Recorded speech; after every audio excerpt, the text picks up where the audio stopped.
time I want to talk security-wise, Okay. I want to talk about the building. Okay. Okay? So I go to a lot of churches, a lot of different structures. What are the things we need to think about building-wise for safety?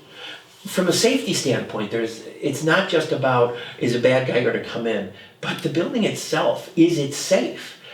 Is there so starting from the outside in, how are your steps? If they're wooden, are they good? Are they creaky? Do you need to replace them? If they're cement, are they cracked? And don't forget, I know it's a funny thing here in Western New York. We have this thing called winter. You've got to put salt out there, or you've got to somehow make that egress accessible so we don't have slip and falls. Then getting to the door. Is it openable from the outside? Does it get jammed? I realize, we have safety bars and some places lock their door after service starts, which is a good safety thing. I'm not saying it's not. But I'm talking about more, is it warped? Is it not opening well? Mm-hmm. Are there emergency exits clearly marked? Are there crash bars that can be opened? How are your electrical outlets? My building in particular is close to 100 years old. And we've had to update electrical issues. We've had to redo lightings. We have to redo other things like that. And so not just having my local handyman, who they're good guys. They mean well. I may be one of them. But I'm not a contractor. Mm-hmm. And bringing in the right person, the electrician, to say, that's not the light to use there because that's a residential, you guys are commercial. Churches are commercial buildings. Yeah. So we have to come up to a commercial code, not a local. How about your fire extinguishers? There are companies that will come regularly, will call you because, hey, that's how they get paid. Every year, hey, time to check your fire extinguishers. Get on their rotation. Get on their call list. Get to be part of them. And they'll do the same thing. When we were recently having Rainbow's End, and they were doing a latchkey program at our church, they hired a building code person.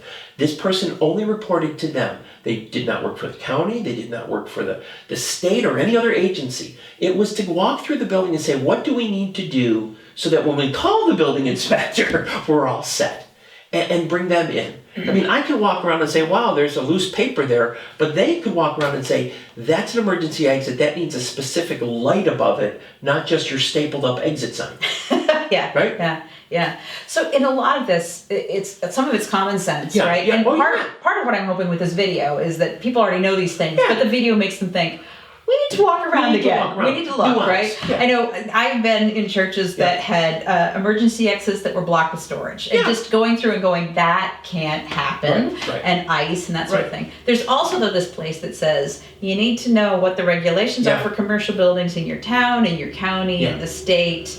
And we're not trained in that. Yeah, we're not trained in that, but just even having somebody in the church that says, hey, let me find out what those regulations are to make sure we're up to code. And to take it off my plate. Yeah. That's a huge thing.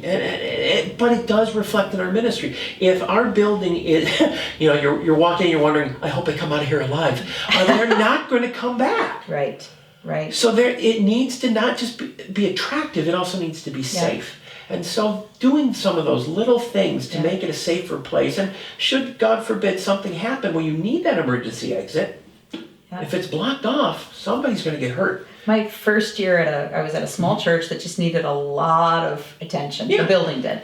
And I remember I had people who'd been there a long, long time, and I had them go around and look at the building with the eyes of, I gave them identities. Yes.